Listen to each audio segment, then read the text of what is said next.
Hi అండి, అందరికీ నమస్కారం. మీరు కానీ డిగ్రీ కానీ బీటెక్ కానీ ఇలాంటి క్వాలిఫికేషన్స్ కంప్లీట్ చేసుకొని ఖాళీగా ఉంటున్నారా, లేదా కెరియర్ గ్యాప్ వచ్చేసిందా? అయితే ఈ సమయాన్ని మీరు సద్వినియోగం చేసుకోండి.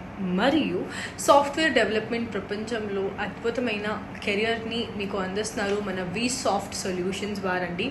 అండ్ ఇక్కడ సాఫ్ట్వేర్ ట్రైనింగ్ అనేది ఇస్తున్నారనమాట. అండ్ దేర్ అమేజింగ్ అండి, చెప్తున్నాను కదా. అండ్ ఇక్కడ చాలా అనుభవజ్ఞులైన అంటే చాలా ఎక్స్పీరియన్స్డ్ టీచర్సే మీకు కోచింగ్ అనేది అందిస్తారు. అండ్ అది కూడా చాలా చాలా నాణ్యమైన కోచింగ్ అనమాట. Trust me when I see this. And V Soft Solutions నందు ఏమేమి నేర్పిస్తారు అని మీకు డౌట్ రావచ్చు. I will help you with that. Software development, data analytics, .NET, Java, Python, digital marketing ఇలా ఎన్నో నేర్పిస్తారండి వి సాఫ్ట్ సొల్యూషన్స్ నందు. ఖచ్చితంగా this is a must try అనే చెప్తాను. అండ్ కింద వాళ్ళ నంబర్స్ డీటెయిల్స్ అన్నీ మీకు ఇచ్చి ఉంటారు. Definitely go contact them. And also ఇమీడియట్గా మీ సీట్ని ఇప్పుడే బుక్ చేసేసుకోండి. మళ్ళీ మీరు సీట్ మిస్ అయిపోతే చాలా కష్టం కాబట్టి. And like for any queries and details please to contact V Soft solutions.